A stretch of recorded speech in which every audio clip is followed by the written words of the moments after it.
look into the angular momentum equation. So we'll continue with that.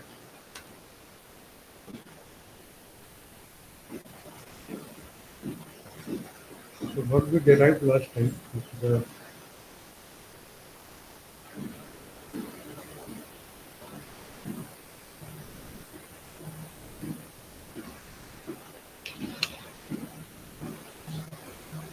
and in the matrix notation we have written as this is I times omega, where I is just inertia matrix,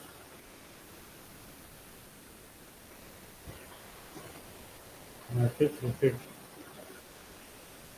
the symmetric, real symmetric matrix.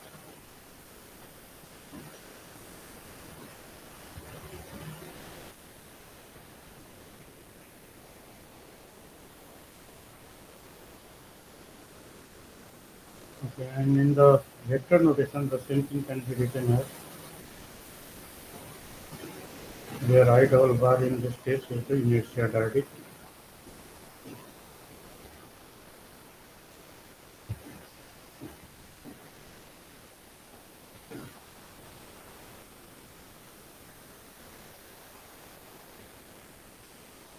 and I double bar we have written as integration over the whole body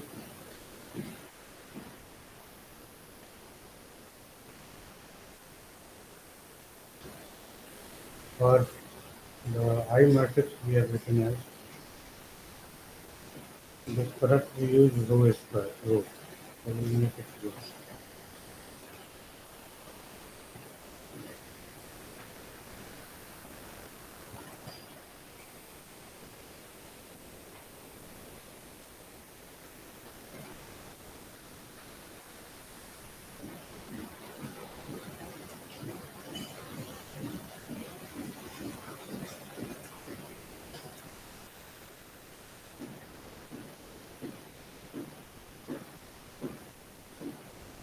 So this I matrix, which is the real symmetric matrix, it has got certain properties.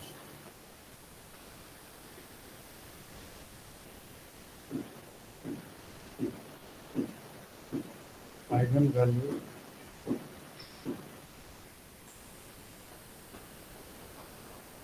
are real. These are the properties of a real symmetric matrix, and therefore this will also have the same property. Eigenvalues are real.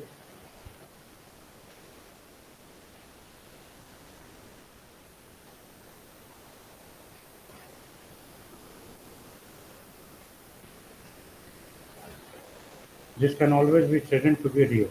Eigenvectors can always be chosen to be.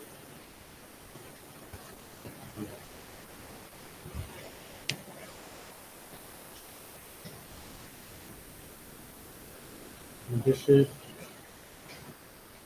diagonalizable. You can diagonalize it.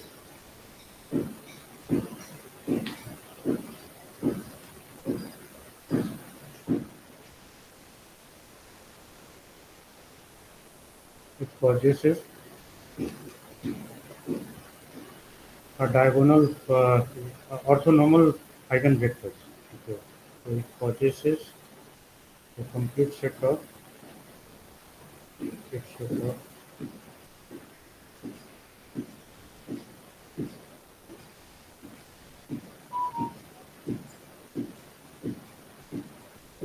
orthonormal eigenvector means if suppose if I write that E1 is one of the eigenvector and E2 is the another eigenvector, then E1 tilde transpose times E2 tilde, this will be equal to, this is orthonormal. And orthonormal, they are perpendicular to each other and also they are the unit vector. So this will be 0.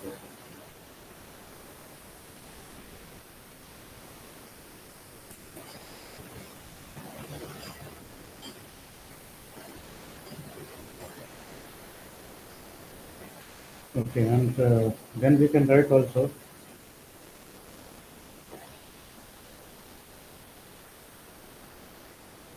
for I,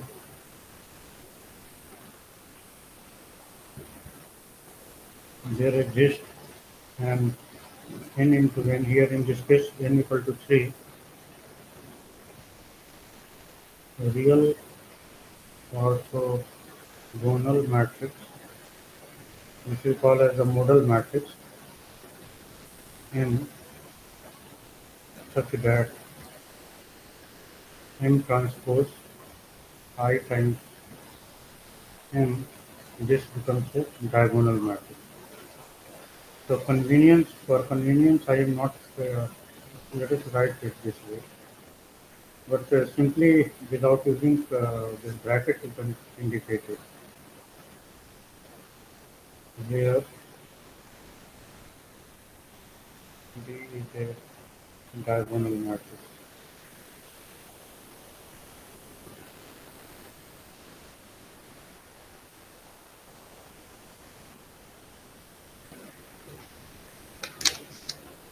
So all these properties are very useful in discussing or working out various problems, understanding the system.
So all these properties will be very useful.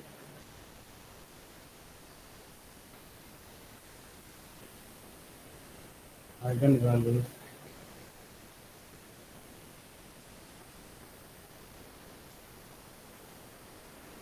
in the same column of the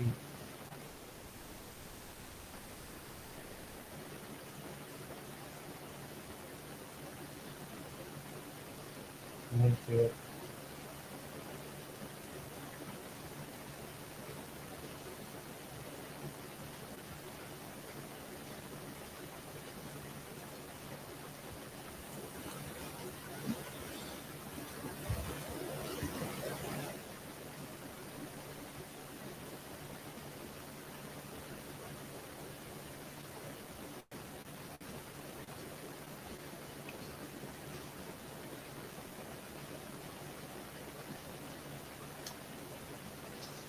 Now, based on this, we have looked into all these properties. So we see that the eigenvalues of the matrix, they are all real, and also the matrix I is diagonalizable. So how do we diagonalize it? So for that we need to find out the modal matrix M, and then M transpose I times N. This gives you the diagonalized matrix. So that means if you have I equal to I11, I12, I13, and so on.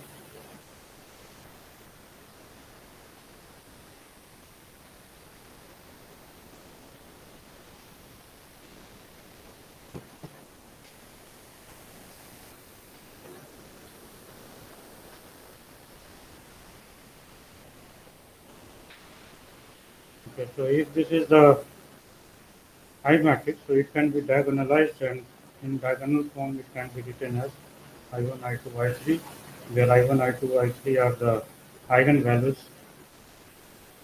of the I matrix. And how do we find the eigenvalues? This is a unit matrix, this one I, and solve it for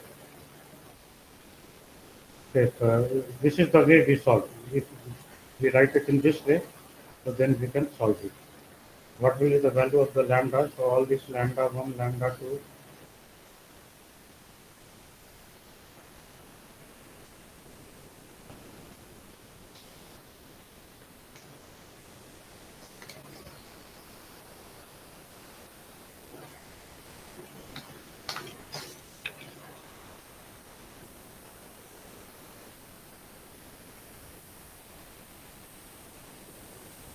Okay, now let us Sir, look.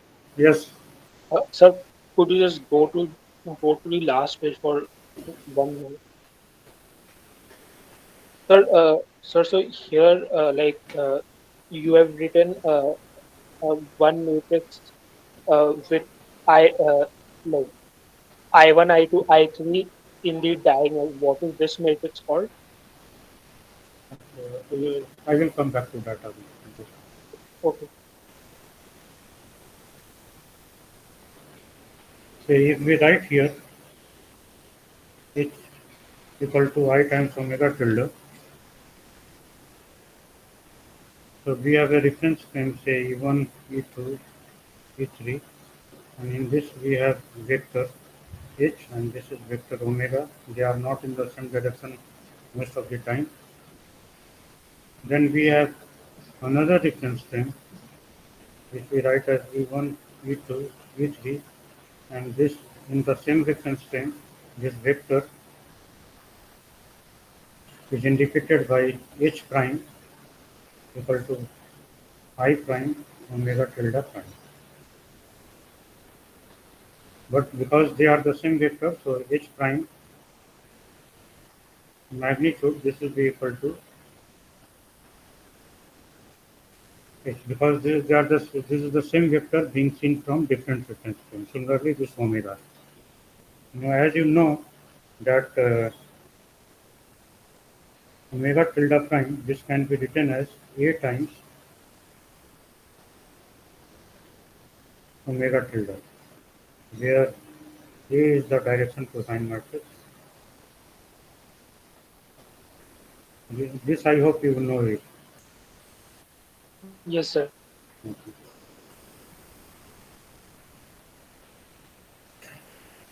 Similarly, we will have H tilde prime equal to A times H tilde. So simply we are transferring them, doing the rotation from one frame to another frame, where A happens to be the rotation of the direction cosine matrix.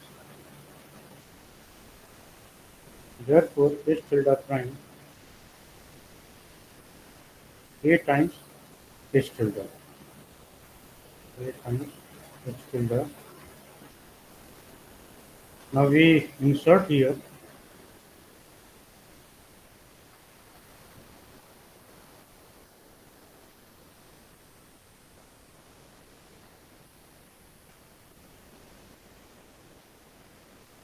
this is H tilde prime equal to A times H tilde, so A times I times omega tilde. Similarly, the left hand side here we have, say in the transformed matrix, we have this is I prime times omega tilde prime in the transformed reference frame, which is E1, E2, E3. So this left hand side we can write this way. So this becomes equal to I prime and omega tilde prime from here we can write as A times omega tilde is equal to AI times omega tilde. Now subtract the equate them here. This becomes I prime A minus AI omega tilde equal to 0 because omega tilde is non-trivial and therefore we can write here I prime A equal to AI and this implies I prime equal to I times A transpose because A is a rotation matrix which is and this has the property that A transpose A equal to I. So this way you can always transfer your moment of inertia from one frame to another frame if you know orientation of the another frame with respect to the first frame.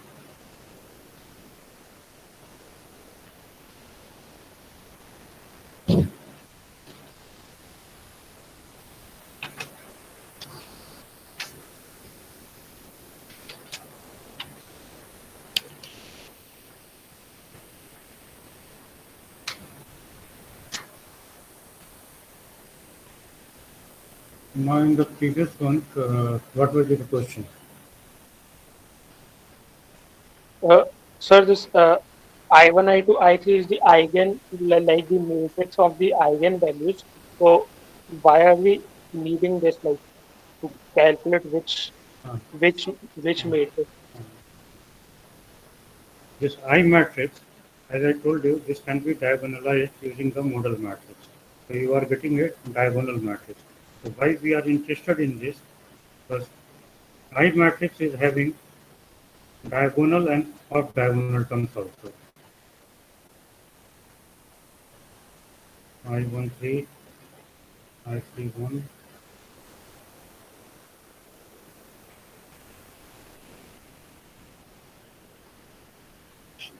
So it's always possible to choose a direction where the off diagonal terms are zero.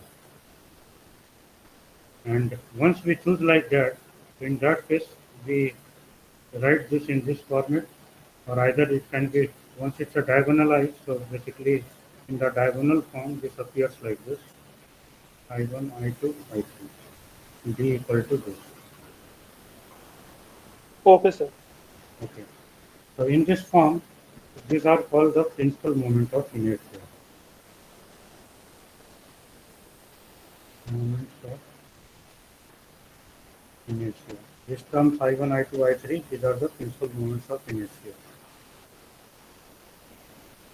And in the model matrix, whatever it may be, say the M11, M21, and M23, M31. So this is constituting the eigenvector, a normalized eigenvector.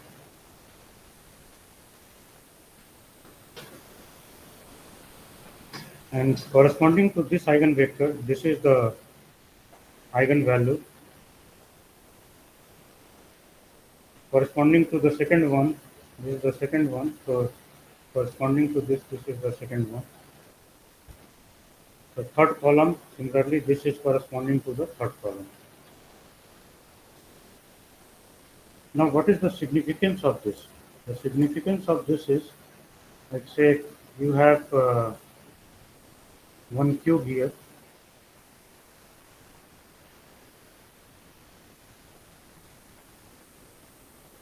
This is your cube where E1, E2, and E3 is written, and all the sides are A. And you can find out what is the I. So this I can be worked out using a small strip of this, taking a vertical cube here, and then whatever we have done solving for that. So inertia matrix for this can be obtained. Now the question is, where are the principal axes located? That means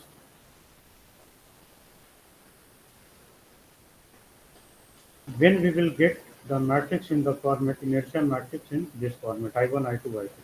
So first you need to get it in this format, and once you have done this, then you need to find out the corresponding eigenvalues.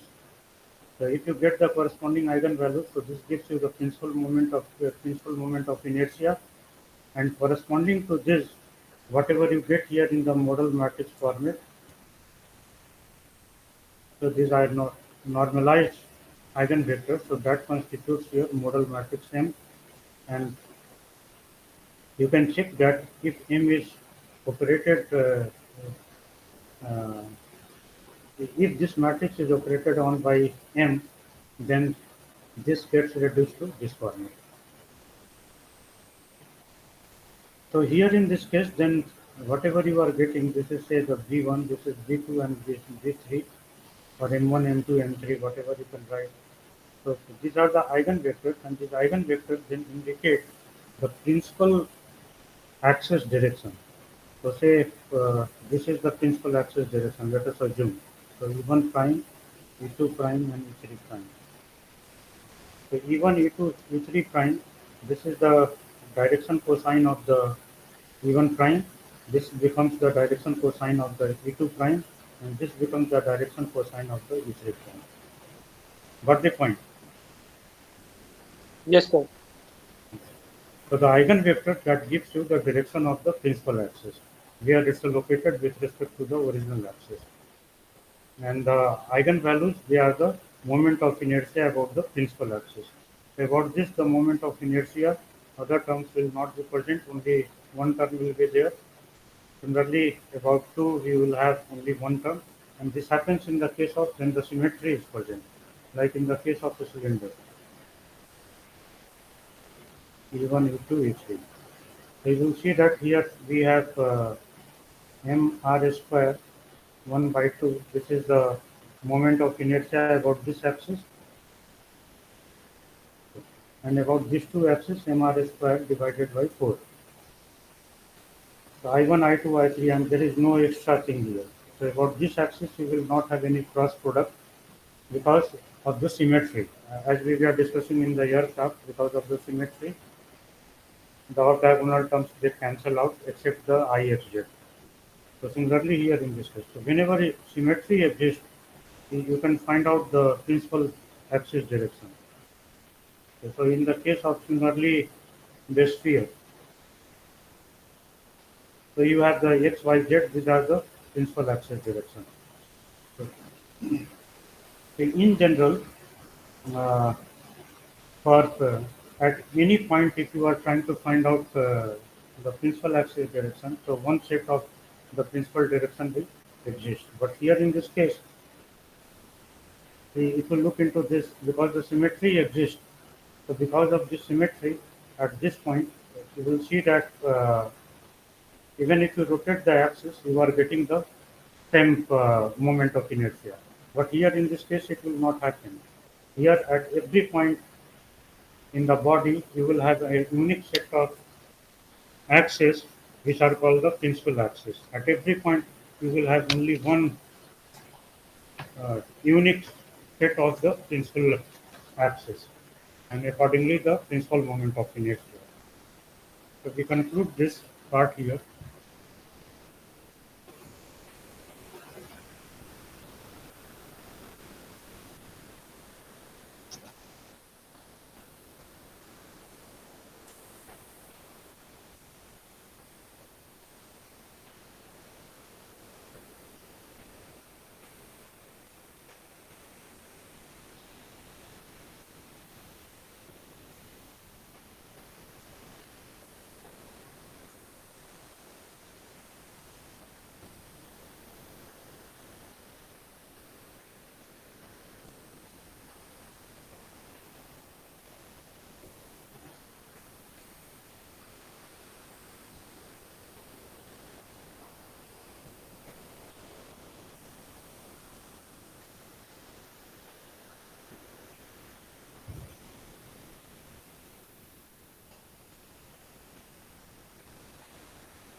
This inertia diatic, we can write it this way, as we have written in the last class,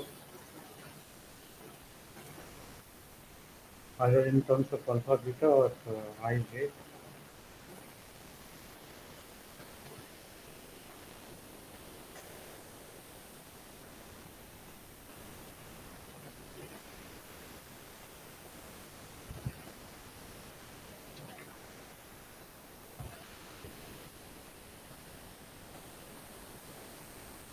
And if you take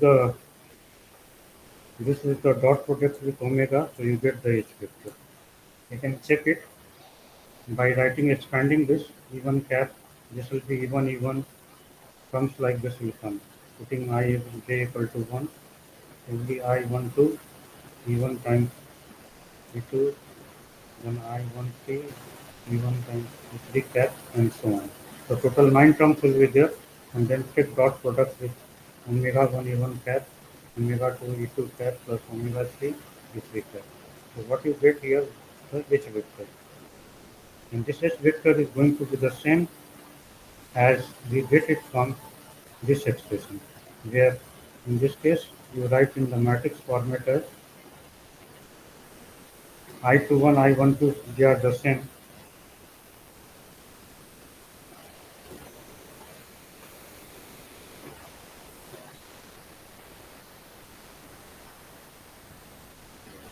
So as you can see, while you expand it, so this implies H1 becomes I11 omega 1 plus I12 omega 2 plus I13 omega 2. So the same way you will get from this place also. Similarly, the H2 will get as I21 omega 1 plus I22 omega 2 plus I23 omega 3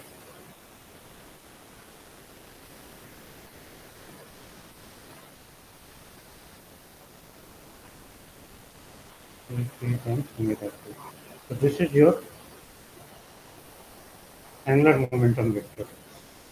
So this is in the matrix format, and here it's written using the dyadic and the vector uh, quantity omega.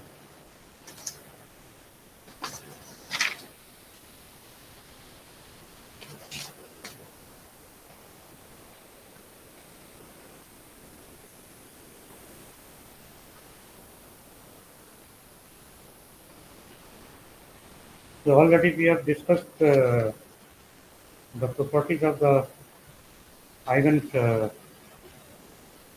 values and the eigenvectors. So you should note here one particular part that I have stated.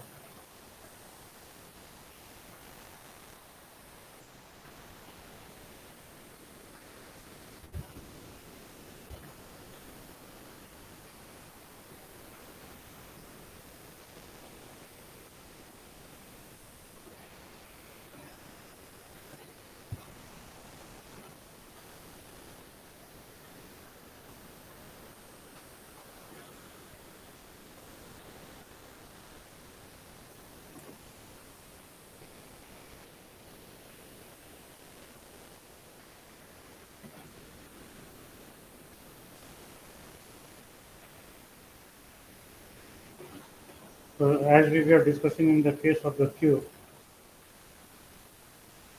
if we choose this point, so only one unique set of axes will exist, orthogonal axes, which will indicate the principal directions. And moment of inertia about those axes will be called principal axis, and product of inertia about those axes will be zero.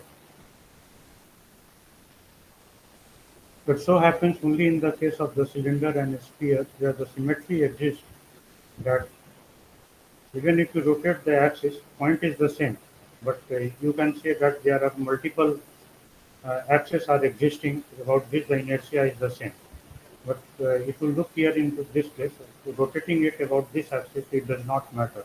Because the symmetry has, the mass distribution has not changed, so it's as well, whatever this is, so this axis is also the same.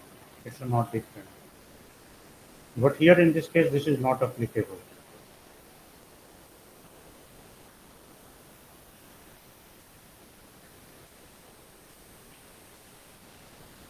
So in this case, only one axis will be there where mass distribution will be symmetric about those axes. Here in this case, there are an infinite number of axis. Once if you fix one axis in the inertial plane, so you can find infinite number of axes between 0 and 360 degrees, where the inertia will be the same. But it does not matter because it's a totally symmetric, so all the axes are the same basically. So this point you should keep in mind.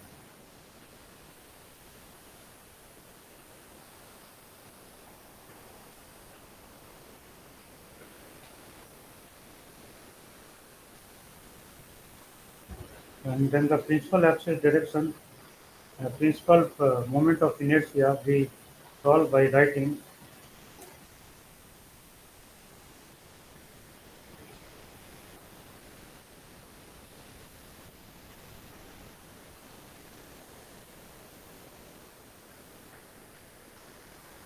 and so on, and solve it for. Once you solve this determinant, then you get the three values. It's a cubic polynomial, and therefore you get three values for the lambda. In the lambda, it's a cubic polynomial. So whatever the value of the lambda is available to you, so lambda 1, lambda 2, lambda 3, that can be repeated roots. That means in that case you have the symmetry, some symmetry existing. If these are non-repeated, means the symmetry is not existing about that axis in the sense that only the product of inertia will be zero. But this moment of inertia will not be the same.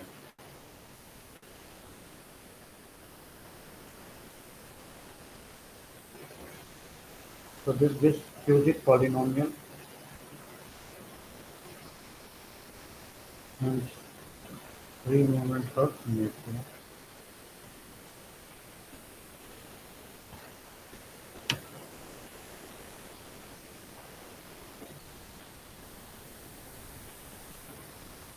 And once you solve it for here, we will put in terms of okay, this will come with a minus sign here because we are solving the eigenvalue problem. Ix equal to lambda x. We are solving this problem. So therefore, the minus sign will appear with all of them. But the ixy we have written as minus xy d. So following this notation, then you need to complete it, and then you can solve for the eigenvectors.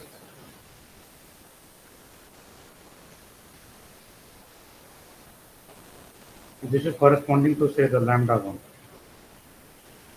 So for the first column, then you get the corresponding eigenvector. Similarly, if solve for the second eigenvector, now here in this case, we need to discuss little bit more.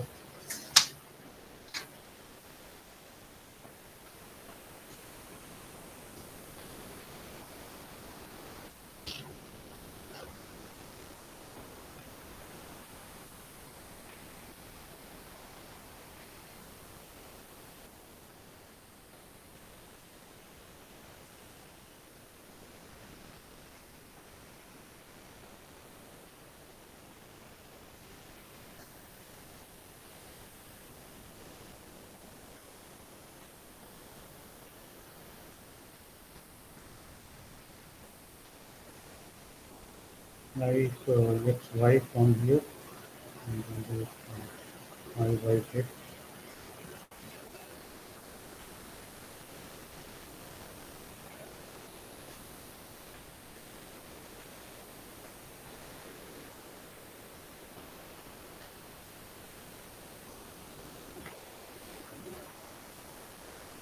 Since this matrix is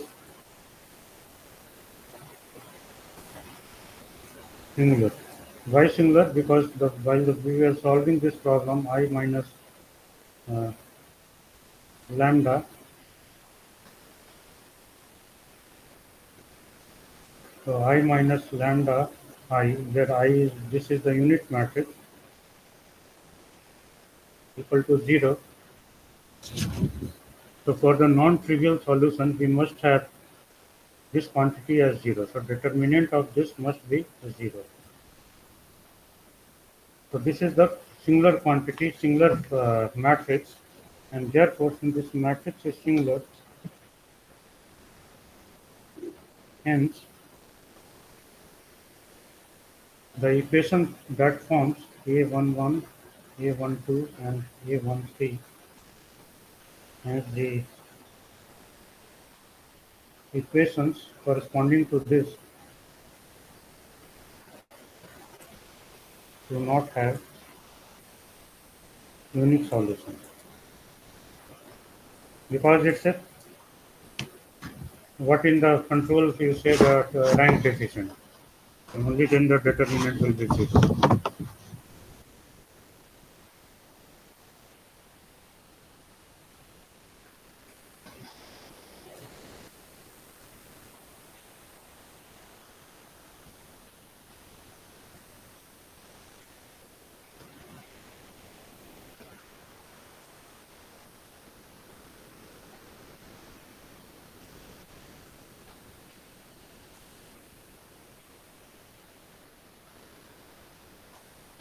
Okay, as you do in your solving the eigenvectors.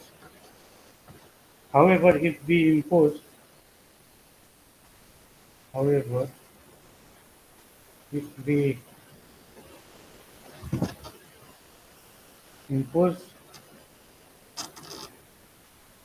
a11 square plus a12 square plus a13 square equal to 1, that is, we normalize the eigenvectors. So this is another condition we are imposing. Then we will have, suppose here you have two independent equations and this forms one. So 2 plus 1, 3, and therefore you can solve for a1, a2, a3. So for each of the uh, eigenvalues, we will be able to find out one say, unique direction in that case. Otherwise, if you work with this without imposing this condition, so you have one eigenvector corresponding to, and then another eigenvector you also get with a constant quantifier, so you will have multiple solutions to do. So, however, if we impose a1 square, a11 square, a12, a13 square equal to 1, then we get, then eigenvector becomes unique.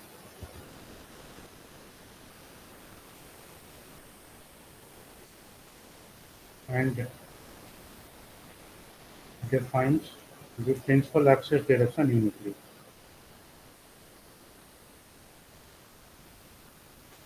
Axis direction.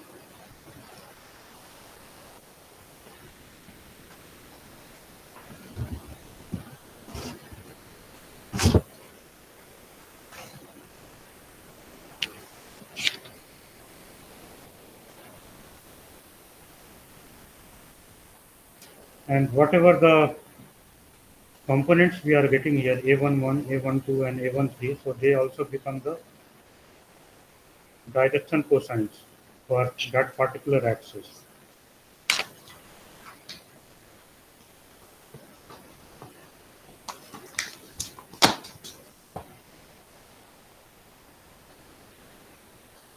It simply implies that A11, say this is cos alpha I or alpha 1, A12 equal to cos beta 1, and A13 equal to cos gamma 1. So that means this is your axis E1, E2, E3, and then you have the another axis which is E1 prime. So this is your alpha 1, this is your beta 1, and this is your gamma 1. This is not coplanar with anyone in general.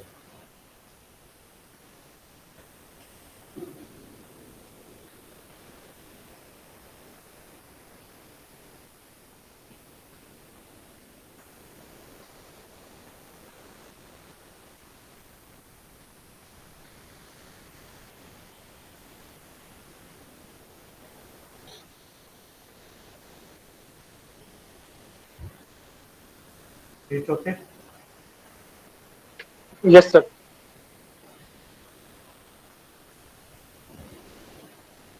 So we just choose this one. So the last at the end, we can say that simply choosing Aij with j equal to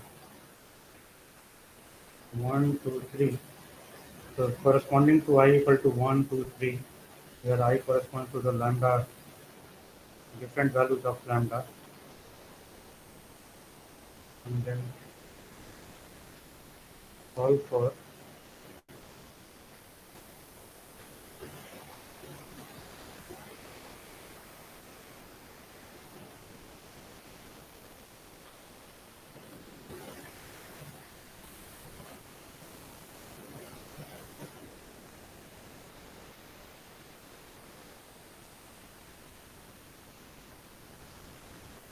Sir, Mhm. sir, here will it be uh, Aij where j goes from 1 to 3 and I are different values of lambda, or I goes from 1 Lambda. to I will go from 1 to 3. So if we choose lambda equal to 1, so first we choose suppose A, I equal to 1. Okay, then j will be 1, 2, 3. So we will choose one of the value, assume it. Okay, and then solve the other two. Means we have to solve for 1, 2 and 1, 3. Okay, sir. And then you normalize this, so you get the corresponding eigenvector, which will be the direction cosine for E1 prime. So similarly, you have to do for I equal to 2 and I equal to 3 also. Okay, sir. Sir, but normally uh, we put the eigenvector in the column, like each Yes. eigenvector in column form, right? So it should be. Uh, oh no, no, it's clear, sir. I got it. That's why Okay. I. In the MATLAB, simply if you give command, say, if you have matrix, if we have a matrix A, or here in this case we assumed it to be I. So if you write here EIG eigen I, and on the left hand side if you write as say B comma V, so this will list you the eigenvectors and eigenvalues also. If you simply give command eigen I, it will give you just the eigenvalues. In the MATLAB directly it provides you the normalized value. You don't have to do anything.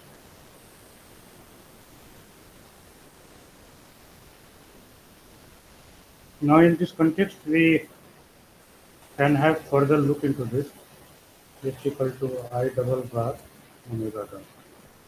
Or either writing H equal to H tilde equal to I times omega tilde.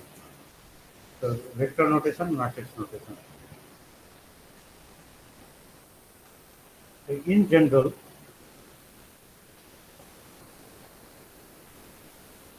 omega and H are not in the same direction.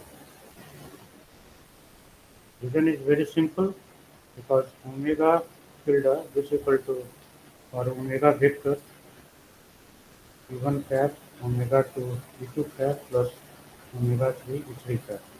While H vector, even if you assume it to be the diagonal one,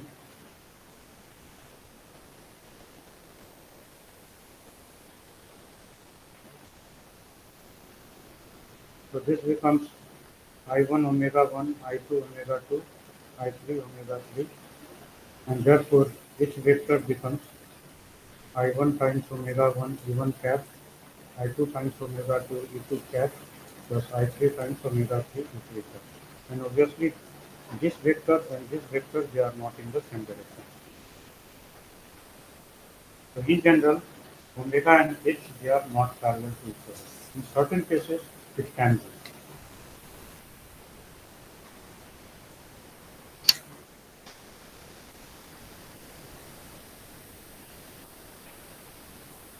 So the case where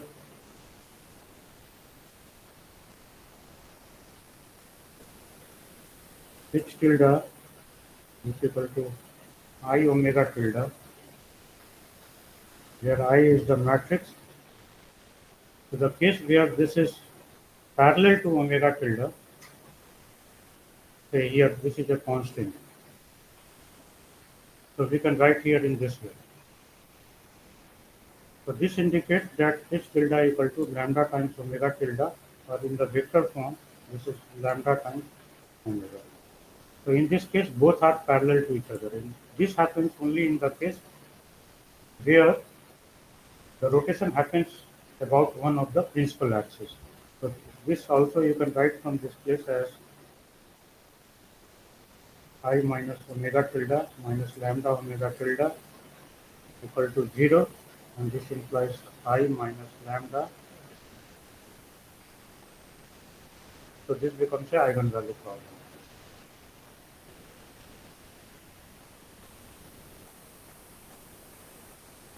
So that means in that case you are writing this as just say I0 times omega tilde. So where I0 is the rotation about one of the axis. As such, say in the case of a cylinder, if the rotation is taking place about this axis, and we write this as I0, and Omega is also in the same direction. So I0 times omega, that becomes the angular momentum vector. So angular momentum vector will also be in the same direction. So direction remains same. So here both of them are parallel, but in general they are not parallel.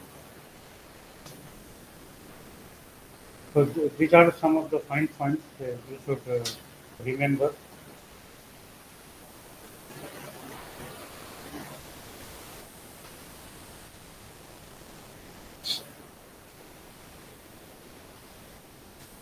And as far as the moment of inertia, finding the moment of inertia is concerned, so your homework is find out the moment of inertia of this tube,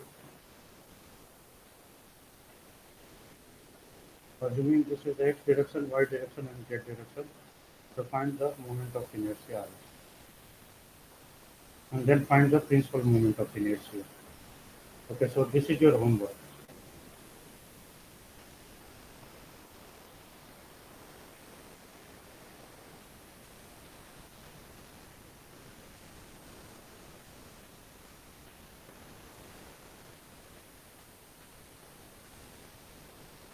Also here in this format, if you look in this place, this constitutes the eigenvector. If you normalize omega. So if you normalize it, then this is nothing but your omega 1, omega 2, omega 3. And if you normalize, so this becomes divided by omega. So normalized vector in that format, this indicates your cos alpha 1, this is the cos beta 1, and this indicates cos gamma 1. This gives you the principal axis direction.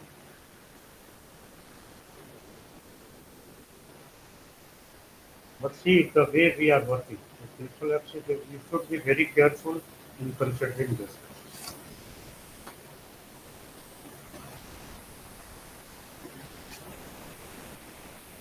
And whenever you have to convert from one axis to another axis, this moment of inertia, so use the method I have given you using the angular momentum equation and then transforming it.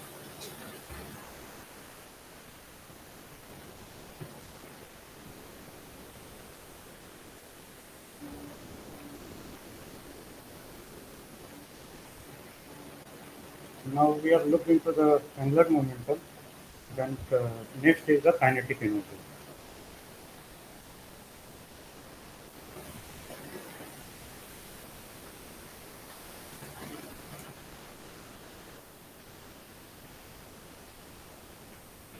The kinetic energy of the system, this is given by 1 by 2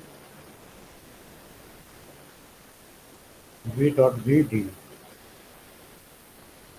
Okay, as we have derived it earlier also. So we have to sum over all the masses of the inertial frame here. This is the body frame. The small mass is here. This is the point O. This is rho. So then this becomes V0 plus omega plus rho.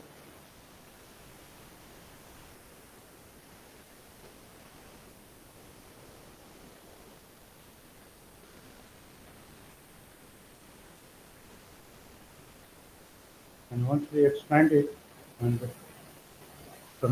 this integration is over the whole body.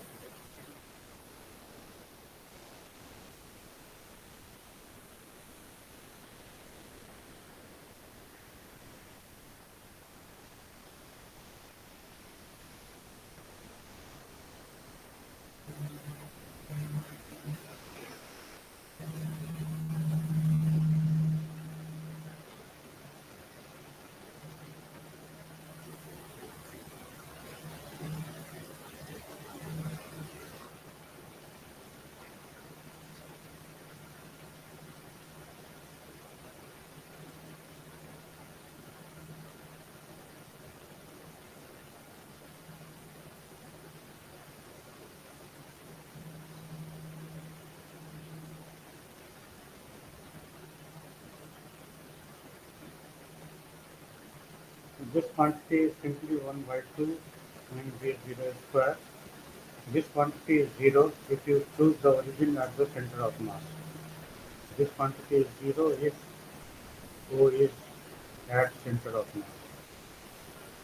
So this becomes zero, and we are left with this one.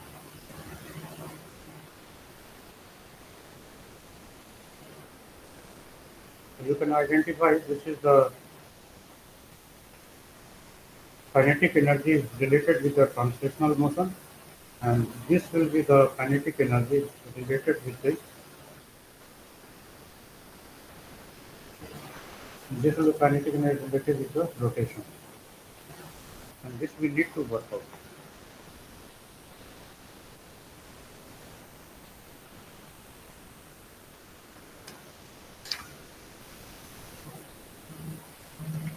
Sir, can you go to the last step? Pardon? Can you Last step. go to the step? The first one is the translational kinetic energy, and the second one is the rotational kinetic energy. And so here we are taking about center of mass, right? We are taking, Like uh, we are taking this row about center of mass, right? yes, about the center of mass. If it is not about the center of mass, then you will have one more extra term here. Okay. Yes, sir. Now you can go to the new page.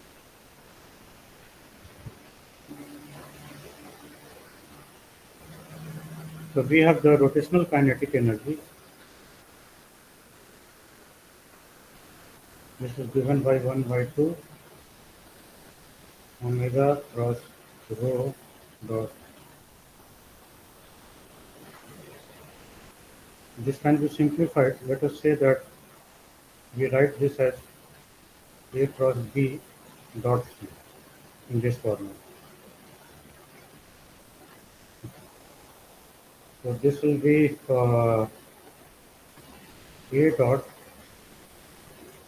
B cross C dm. Okay, so in this format, then this becomes omega dot B cross C. So B is rho and cross omega cross rho.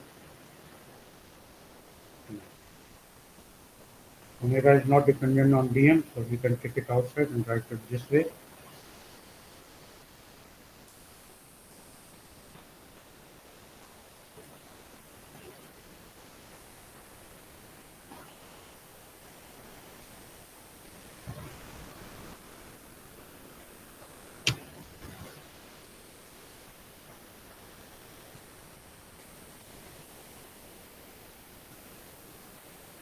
This is nothing but your rho square.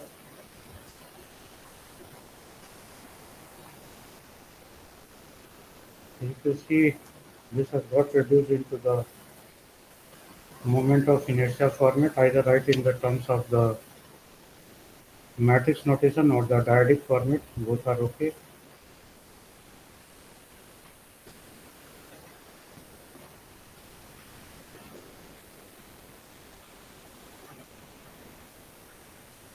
So this is 1 by 2 omega dot I double bar dot omega. So this is your kinetic energy, rotational kinetic energy.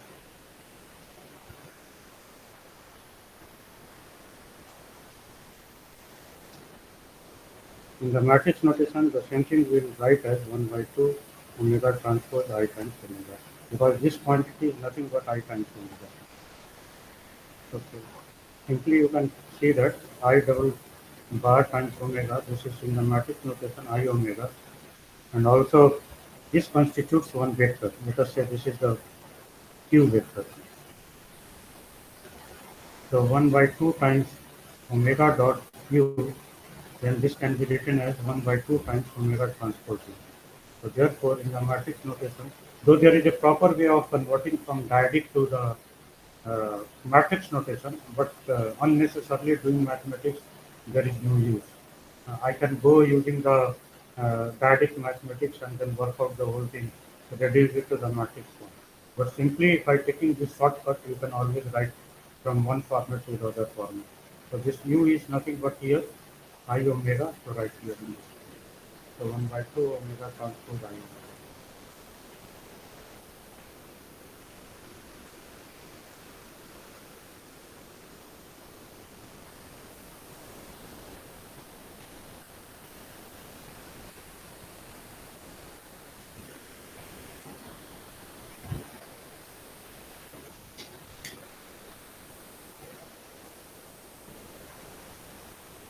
So what we learned from this graph, that is the integration is not involved over the center of mass. So the origin of the center of mass and the origin of the reference frame, body reference frame, if they do not coincide, then one extra term will appear.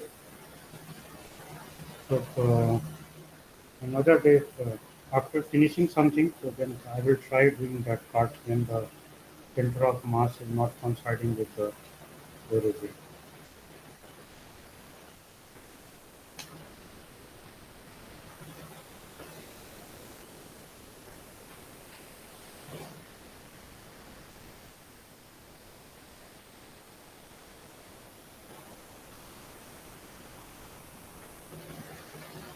This you may be aware of Euler's dynamical equation from your second year. So the torque applied on a system, this is simply written as ds by dt in inertial frame. If it is non-inertial frame, then this is not applicable. So here H equal to I omega in matrix notation and the vector notation the same way. In the vector notation, you will write here P tilde equal to d by dt H tilde. And H becomes I times omega tilde, so d by dt. And once we differentiate this, so in the body frame, we can write this as, okay, so if we write it this way, dh tilde by dt, this is with respect to the inertial frame, let us say E. So this becomes with respect to a small, this is the body frame, then omega tilde cross or omega cross H tilde. So the H tilde with respect to the body frame, if the take a body and in this frame is fixed, so in this frame moment of inertia does not change. So in the body frame, you will have just the term I times omega tilde dot, and here you will have omega tilde cross H omega tilde, I omega tilde. So this becomes P tilde, and the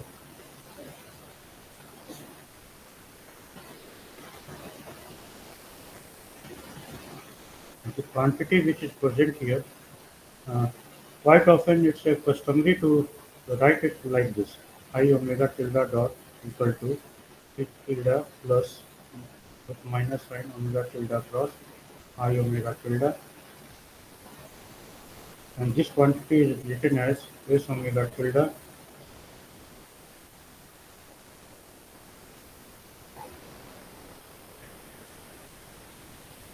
In this format, why this is written in this format? Because we can integrate it. So if you know the current value of omega, so you can integrate this, and in integrating, you can get the omega at a different scale.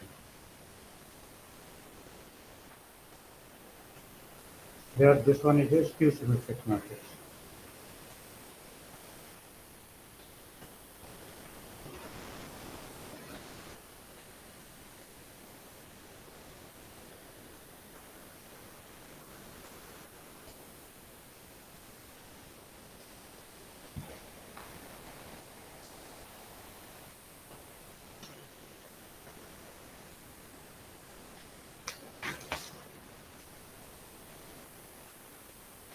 So this particular equation, let's call the Euler's dynamical equation.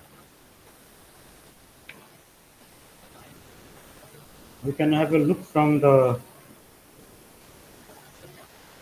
say if we do not have the off diagonal terms, here we have whatever we have written, this is a generalized form, means all the off diagonal terms are present in this matrix, and then we have done it.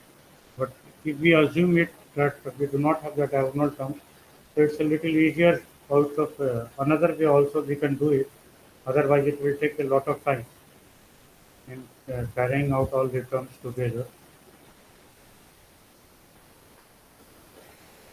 So this is in the body frame, E1, E2, E3, and you have to find out this with respect to the E frame, dx by dt. This is your the torque acting on the system, the external torque.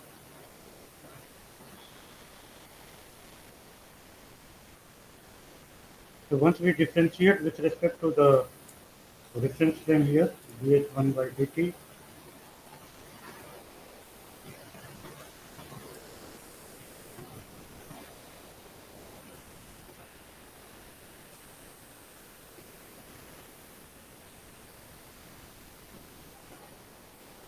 this part already we have the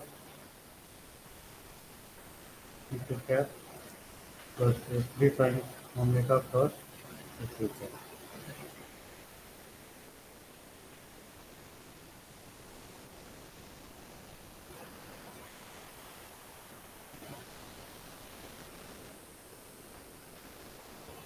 So this part we can write as h1 dot v1 cap h2 dot v2 cap plus h3 dot h2 cap plus this one can be written as omega cross h1 e1 cap plus 2 cap plus h3 times h3 cap.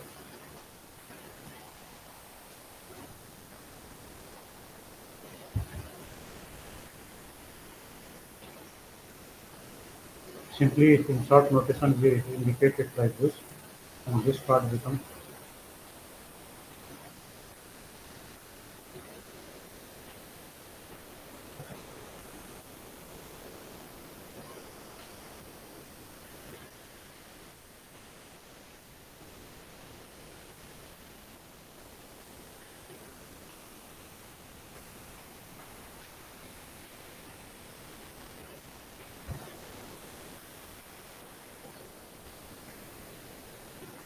So here you have to take care that whatever we are writing here, this is not the differentiation of the vector. We have to be very careful here. Rather than writing it like this, we should write here this, this is with respect to the body frame.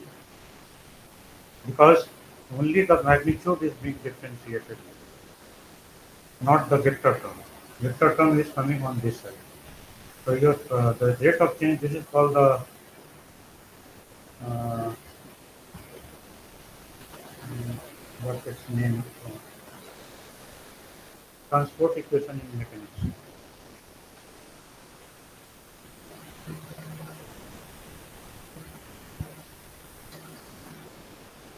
So this is called transport equation in mechanics. And here it is important to remember this part, that this is the quantity. If you even if you write like this, you have to remember that this quantity is nothing but dh by dt with respect to the body axis.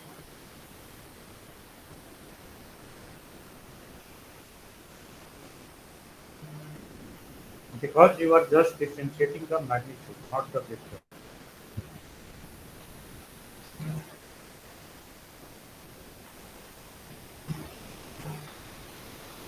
So as it appears here, you should see, even if you take a fan and the fan is hanging from the ceiling, and say this is 1 meter in length, this is also 1 meter in length, and then either this is expanding or contracting. So whatever the contraction or the expansion rate of this is in the body frame, in the frame fixed to this ceiling, uh, one frame fixed to the ceiling, which is the inertial one, another frame fixed to this rotating one, the rotating fan wheel. In both the frames, the rate of change of this magnitude will be the same. It will not be the different. If it is reducing here by 1 meter per second, means at 1 meter this will become double or it will become zero in 1 second.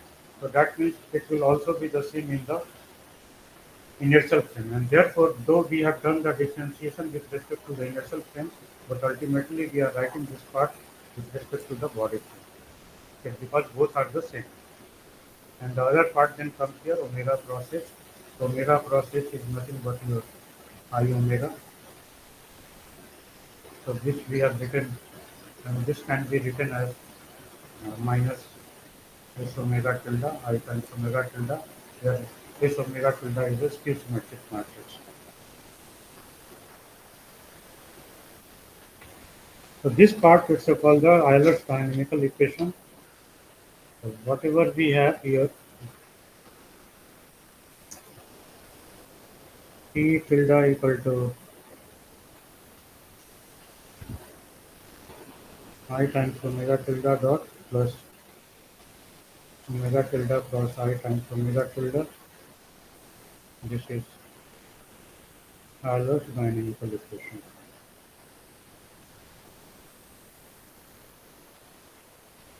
And this forms backbone of the rigid body dynamics.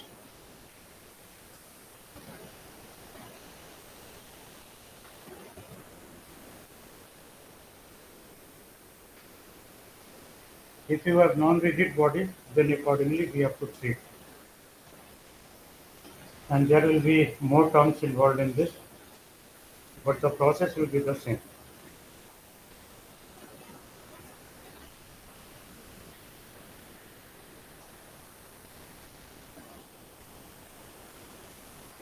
And this quantity omega tilde cross means omega tilde cross any vector, say you are multiplying it with b, so we will have e1, e2, e3, and then omega 1, omega 2, omega 3. You are taking the cross product mu 1, mu 2, mu 3.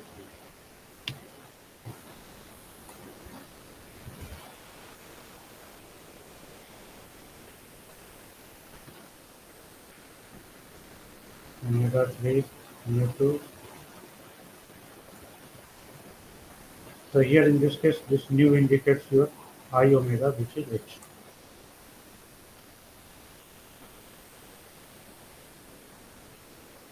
So e2 times omega 3 mu 1 minus omega 1 mu 3 plus 3 cap times omega 1 mu 2 minus omega 2 mu 1. So if you see this in the vector notation or the matrix notation, so this can be written as mu 1, mu 2, mu 3. Okay, here this happens to be in this case the H vector, and the rest of the things we can arrange here. So the first, this is along the E1 direction.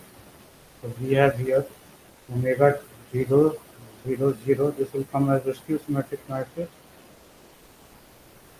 And with omega 3, this is the omega 2, and this is minus omega 3.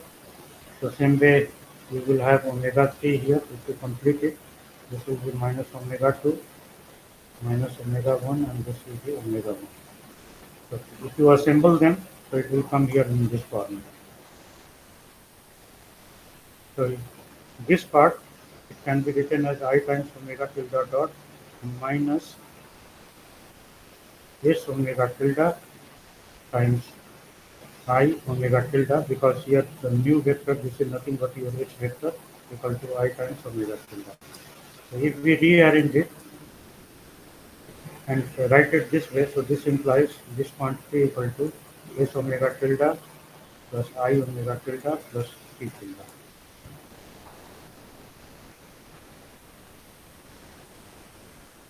Where minus s omega tilde, this quantity is your 0, 0, 0 minus omega 3, omega 2 minus omega 1, omega 1, omega 3, and this is minus omega 3. And if you absorb the minus sign from this place, so this becomes plus, this will be minus, plus, this will be minus, this will be plus. So this is your S omega. This is skew symmetric matrix and it's a singular matrix. This skew symmetric matrix has the property that event degree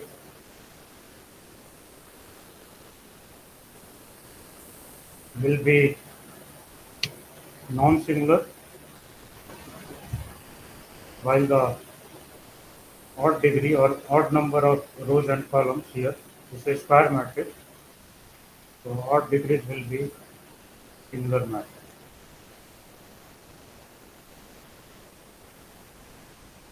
So you cannot invert this matrix.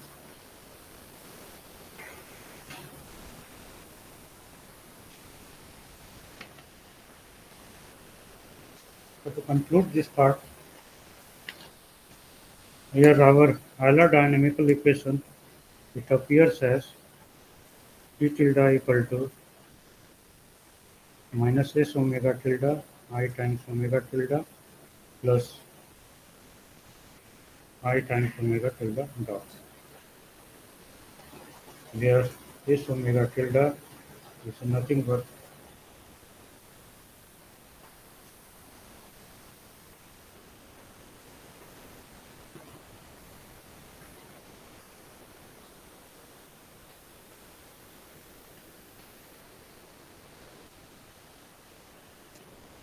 so once we have got this, then we can look into the dynamics of the system.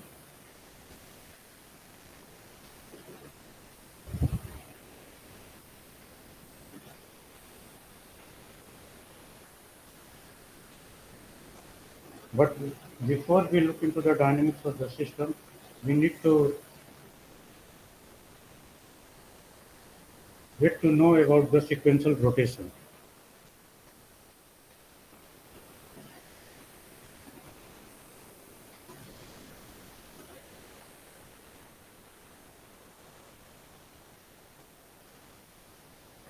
So say we have here x and y axis, and there is a vector given r. If we rotate the axis by theta, so this becomes x prime and this becomes y prime. So r vector, if we write here as in the matrix notation as x and y, so in the new frame, this will be written by x prime and y prime, and they are connected together through this rotation matrix xy as cos theta, sin theta, minus sin theta. How this is possible? So you can just have a look through this. R equal to, let us say, xi plus yj.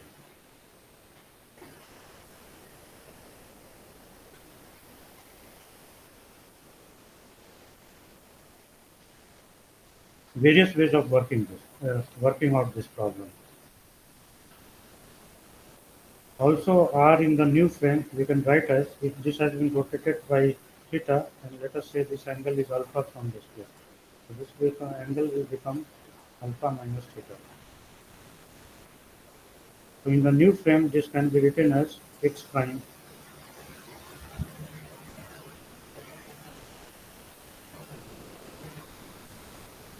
One way of doing this is totally through the vector, the way I am approaching it. So other ways are also possible. A totally graphical way also it's possible. We can do it in the graphical way. We can take any point here and think that this coordinate is xy. So in the old coordinate we will have, this is the xy, and in the new coordinate system this will be x and this will be y. So this becomes x prime here, this becomes y prime. Here in this case this is x and this is y. So this can be worked out.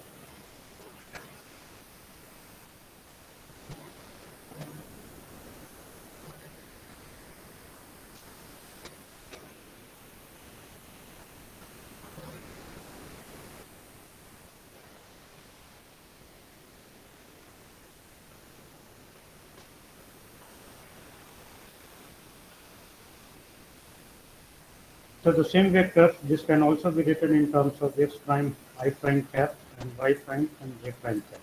So you can check using this whether you are getting this result or not. And also through graphical method you can check it. I am shortcutting at this stage. So finally, because we are not giving in any rotation about the z axis, so we can represent this as, say, the x, y, and z coordinate with prime. This will become x, y, and z. Z, the rotation has been given by theta. Okay, so z coordinate will not change. So we'll write this as rotation about the z axis as 1. This remains as it is. As you will see, cos theta, and the sin theta, and minus sin theta.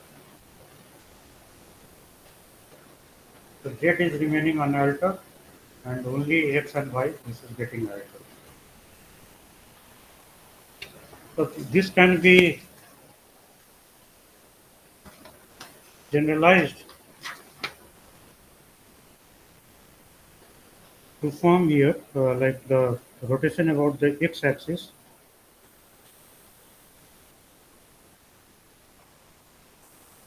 So here the x coordinate will not get affected, and in that case we will have x, y, z. This times the rotation matrix equal to x prime, y prime, z prime, cos theta, sin theta, minus sin theta, and cos theta. You are giving rotation about the x-axis by theta. Similarly, rotation about y-axis by theta.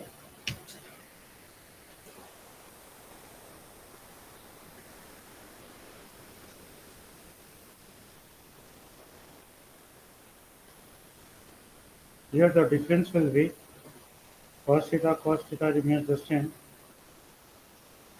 This place it gets changed.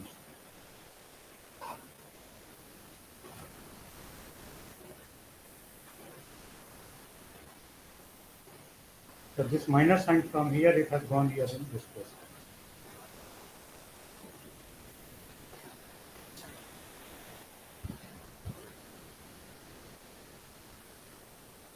So we have seen that x and z they behave the same way, only thing the y it behaves in a different way.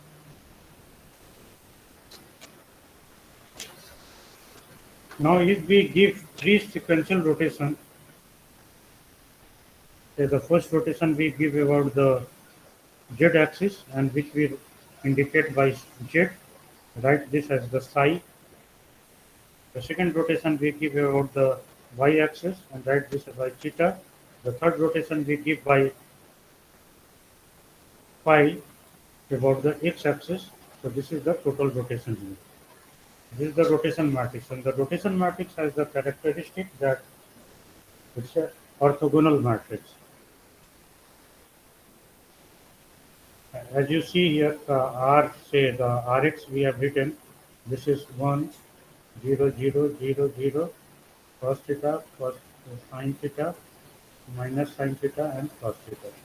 So this is your Rx.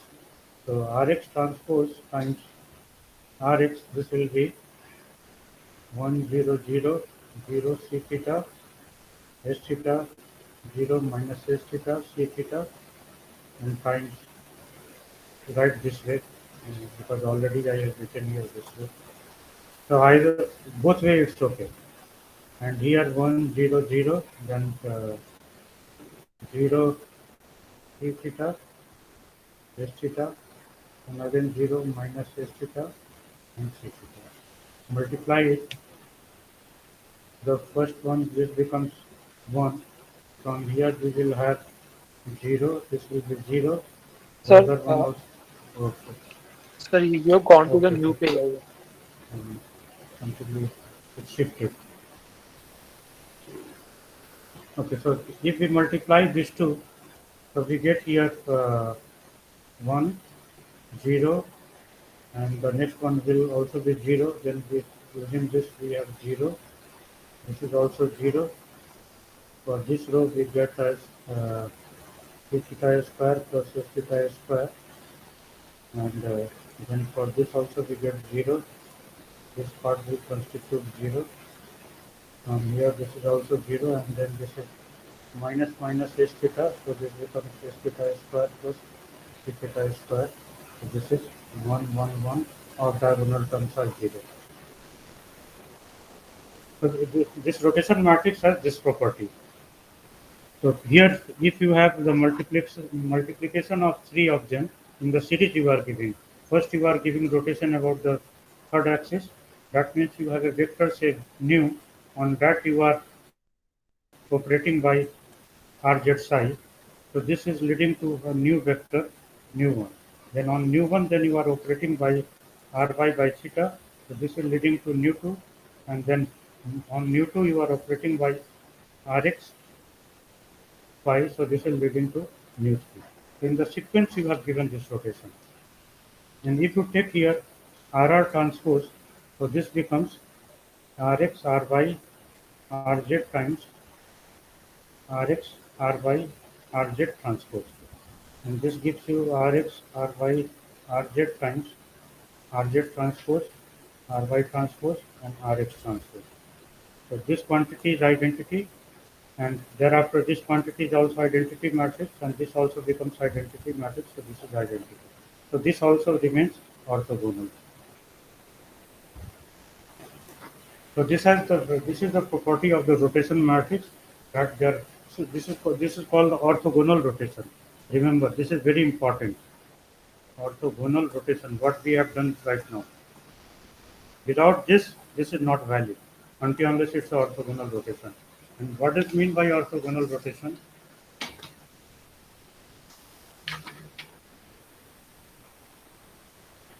Orthogonal rotation implies that here say we have this axis E1, E2, and E3. Your signature is required in this class.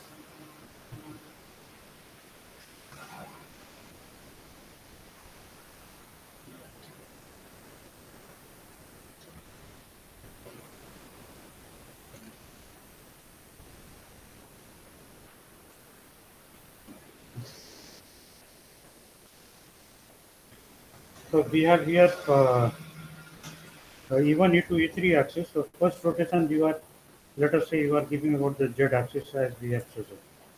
So this rotation will bring this from this place to this place, and this will go from this place to this place. So this is by psi. So this becomes your E1 prime, this becomes the E2 prime. Thereafter the next rotation you are giving about the y-axis. Next you are giving about this, the positive rotation sequence. This is, so psi dot becomes here in this direction, theta dot will be here in this direction. This is theta dot direction. So this will rotate here by theta here, theta to this place, and this will go downward. So you can indicate by some other color. This is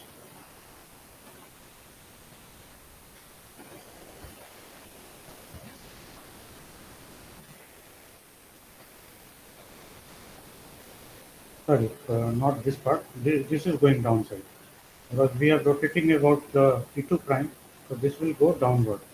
A little difficult to show in this figure because the way I have drawn,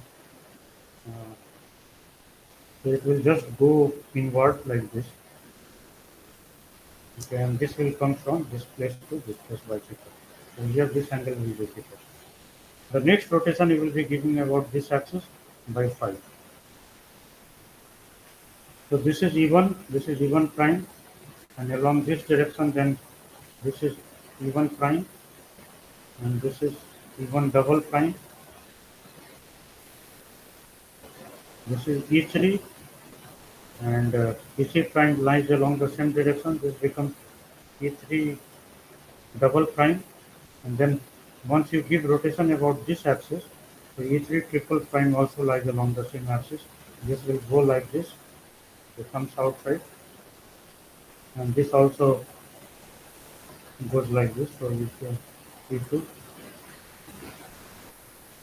Sir, triple. Yes. sir, so orthogonal rotation is nothing but a series of sequential rotation where each rotation is only about one axis. No. We said rotation, giving rotation about the mutually perpendicular axis. Like orthogonal rotation implies one rotation I have given here. The first rotation I have given here. So here all the axes are mutually perpendicular to each other. You see this Okay, case. Okay, once you okay, rotate it, so it comes from this place to this place, and this goes here. So this is psi, and this is also here psi. Next rotation, once you are giving, so look here in this place, this becomes E1 prime, E2 prime, and this is the E2 prime, E3 prime. So again, these three are mutually perpendicular to each other. And then you are giving rotation about the y-axis, about this axis by theta. So this way, the triad you have chosen, they are perpendicular to each other. And once you are giving this rotation in that sequence perpendicular for the triad, which is where the axes are perpendicular to each other, only then this is called the orthogonal rotation.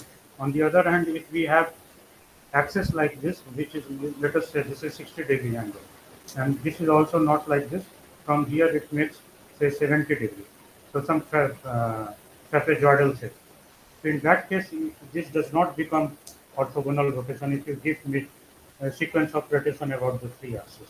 So it will not follow the this matrix rotation property R times R transpose equal to the identity matrix. This will not be valid. Okay, sir.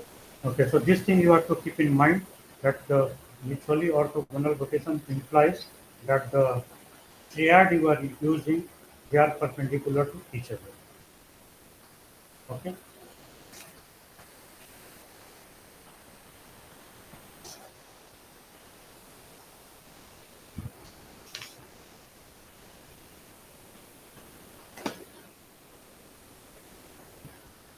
So some more time is remaining.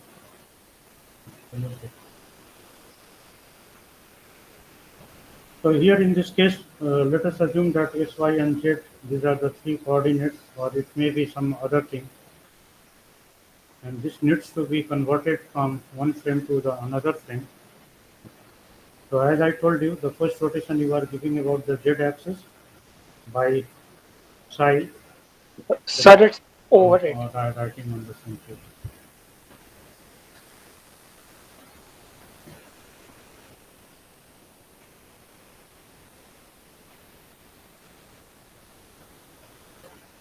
The second rotation we give about the y-axis by theta.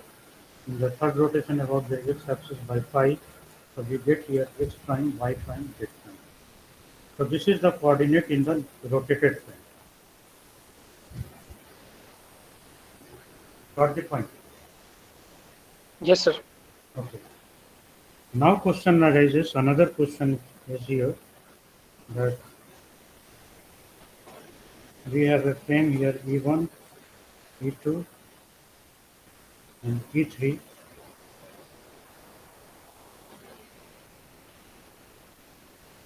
Let us say once we rotate it by psi, so this is E1 prime, E2 prime, this angle is psi, and along this direction you have the psi dot.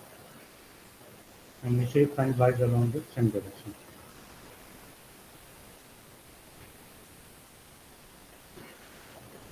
Finally, we have next rotation about this axis by theta. So theta dot along this direction, and this will go downward like this. So this is your resulting vector, and from here this is coming like this. So this is rotation by theta. This is rotation by theta. This is going down below the plane. Okay. On plane we can draw here like this. So this has gone below the plane.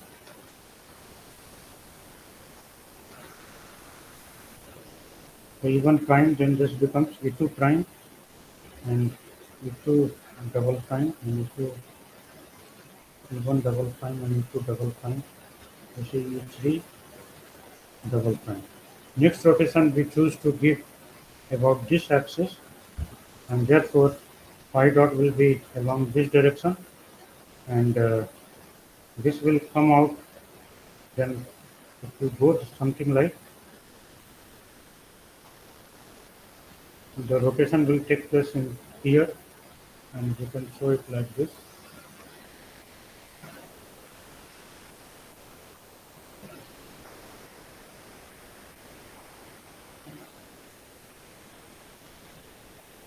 So that means this rotation is psi. So from below the plane, it's going like this. So finally, the axis we are achieving, this is E1 triple prime, this is E2 triple prime, and here we have E3 triple prime. So for any body, if you rotate, this is the inertial frame. Let us say this was your inertial frame E1, E2, E3, and finally you rotated any body. and it has got into certain orientation. Here you are writing finally as E1, E2, E3.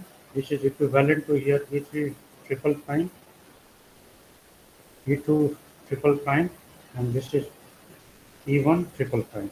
So instead of using this prime notation, we can replace by small e1, small e2, e3. And if omega is the angular velocity, so this angular velocity will be indicated as omega 1 component here, omega 2 component, omega 3 component. So you have omega component, omega 1 along this direction, omega 2 along this direction, and omega 3 along this direction. And omega can be indicated as psi dot vector plus theta dot vector and then phi dot vector. But this is not equal to, also omega can be written as omega times C1 cap, omega 2 times C2 cap plus omega 3 times C3 cap. So now if you look here, this phi dot is here in this direction. Okay. It's a line here like this. Then phi dot is lying in this place. This is your phi dot. And theta dot is falling in this place.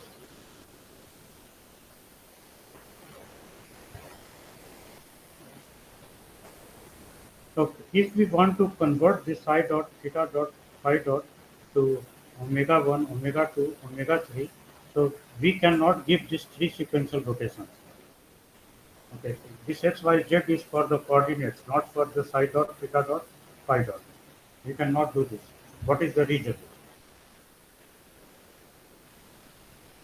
Sir, could you repeat? What I am stating that the psi dot, theta dot, phi dot cannot be converted to omega 1, omega 2, omega 3 through these three sequential rotations.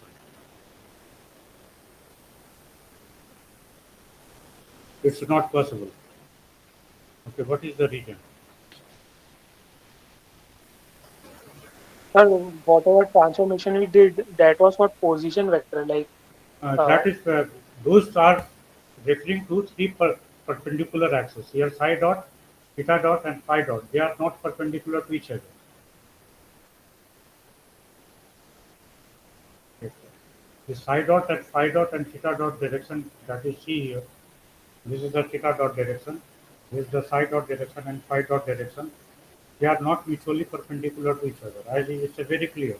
Phi dot and phi dot, they are not perpendicular to each other. So we cannot give just this rotation sequence and get to omega 1, omega 2, omega 3. So we have to take a particular course of action for doing this. Okay. sir, I have one Hmm. doubt.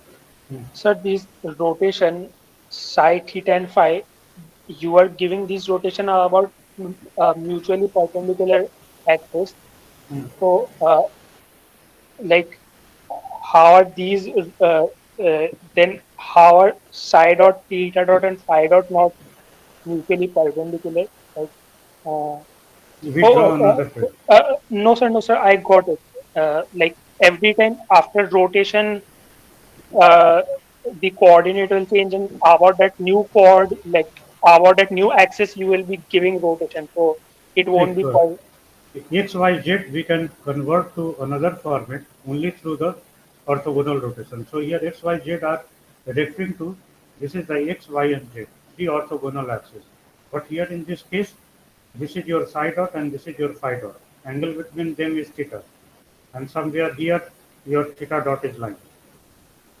Okay, so they are perpendicular to each other. These are perpendicular to each other, but these are not perpendicular to each other. And therefore, this three sequential rotation you cannot give and achieve to that value. Okay. Just let me explain how this goes.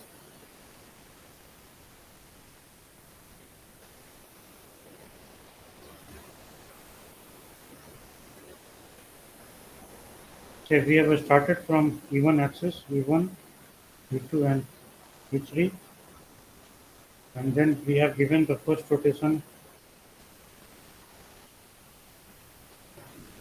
getting to E1 prime, E2 prime, and this rotation takes place in this plane. So this rotation is your psi, this rotation is psi, and psi dot lies along this direction.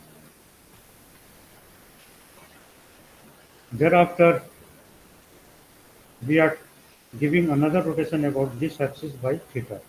So theta dot is along this direction, and then the rotation takes place in this plane, and it goes down like this. So this axis comes here in this place, and this axis goes here in this place. This is your theta angle. This is your theta angle. Got the point? So theta dot is here. So you can see that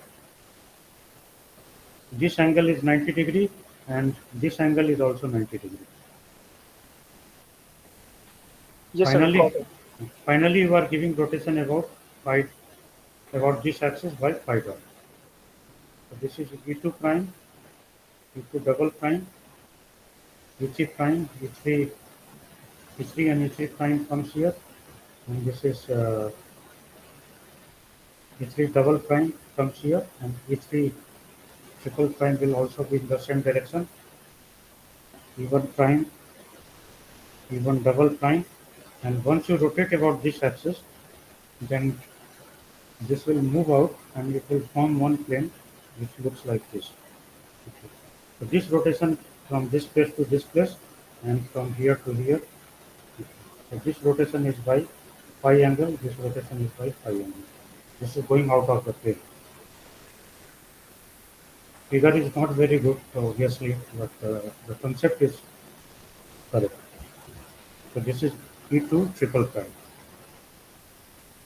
So obviously here theta dot, the psi dot and the phi dot, they are not perpendicular to each other, and along this direction we have written omega 3. This is the final axis. Along this direction we are writing omega 1, and along this direction we are writing omega 2. So how to express omega 1, omega 2 in terms of psi theta and psi dot, theta dot and phi dot. So you can immediately see that for getting phi dot we do not need any rotation. Phi dot is already along the omega 3 direction, isn't it? Okay, so if we have here phi dot 0 0, so we can write it this way. It does not require any rotation, so it remains as it is. So along the z direction it becomes. Now theta dot is a vector which is lying in, say the theta dot here is E1 double prime and E2 double prime and E3 double prime. It is lying here in this plane and along the y direction. Okay. So from here, if we write theta dot as, and we have to go to another page. This is getting.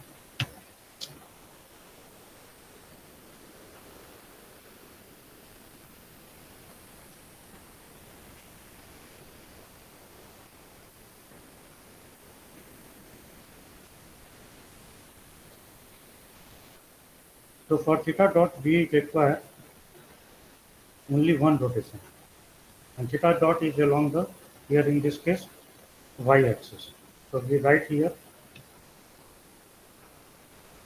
this is one coordinate, okay, and this then gets converted, this theta dot, this is a vector lying in E2 prime, E2 double prime, and so going into the E3 double prime, which involves just one rotation, which is phi.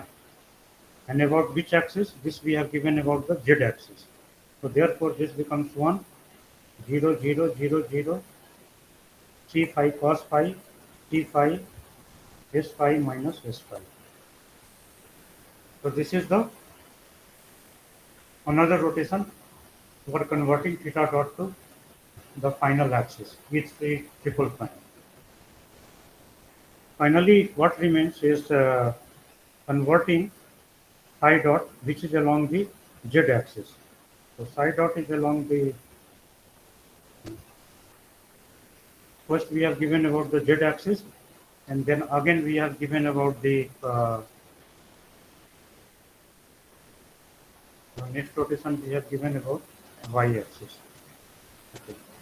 First z-axis, then y-axis, and then again about the z-axis. So the rotation sequence we are choosing here, R3, and then R2, and then R3. I can have sequence like R3, R2, R1. So first about z-axis, then y-axis, then x-axis. In the case we give rotation about the x-axis, so I have to give rotation here about this axis, about this axis here. Okay. But we have not given this rotation. We have chosen this sequence.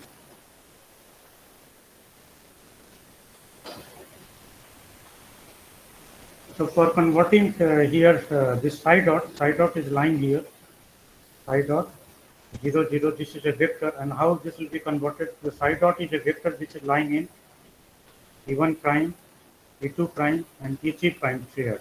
So from here we have to go to E1 triple prime, E2 triple prime, E3 triple prime. So I can go it in two ways. If, we have to give two rotations for this.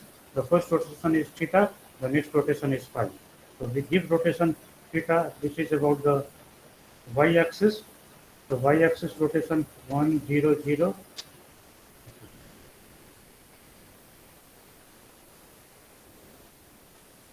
Got the point?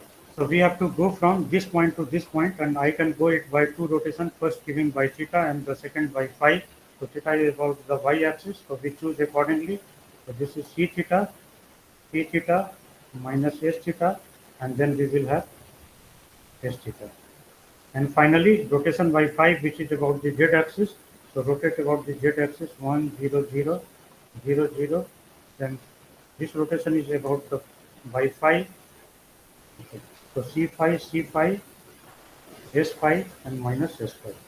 So this constitutes now, if you compute it, so you will get omega 1, omega 2, omega 3 as a function of phi dot, theta dot, phi dot. And this is called the kinematic equation or the attitude kinematic equation. Okay, this is not a dynamic equation. It's a purely based on geometry. I hope it's clear. Yes, sir. Okay. So, so this way you can choose any rotation. So how many rotations possible total? Out of 3 rotations, we can class चल रहा है थोड़ी देर बाद.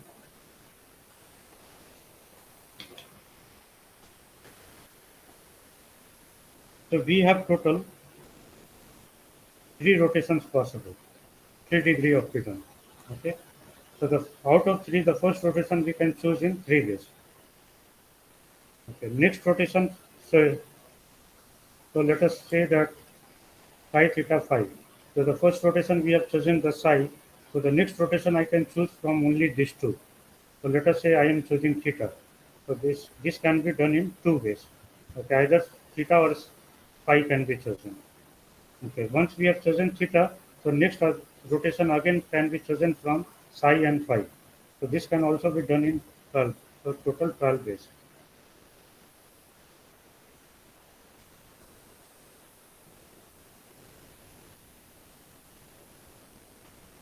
Okay, so we have sequence of rotation, so we can write here as R3, R2, R1, then R3, uh, then we can make it R1, R2, and so on. So this way we can compose it. The first rotation can always, then it can be done like this, R3, R2, then again R3. So from here you can see the and in the satellite community or the satellite industry, it's a customary that the 2-axis control often it's done for reorienting. That means you have to say the satellite is here, so you have to reorient it. So you give one rotation about this axis, and the next rotation about this x prime. This is y.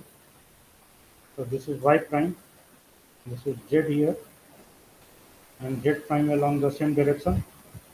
The first rotation by psi here. Then next rotation you give theta about the x-axis. Okay, so this again it will rotate from this place to this place. This goes by theta here down. But this time I am giving it about the x-axis. Means R3 I have chosen the R1. Then again next rotation I can give about this axis. Then again I am choosing R3. So total 12 way of doing this. And this rotation sequence is not unique in the sense that you can reach to the same rotation, same place in multiple ways. Here it says the number of ways which is written here. So I will stop here. It's already 11:56, and we'll continue in the next class. And Friday we have the exam. Okay, so whatever we have covered till today, everything will be in the exam. And please give your Sir, attendance. Yes. sir, will the exam contain math intensive, like too much manipulation and Uh, that kind? whatever we have done, anything can be there. Okay, sir.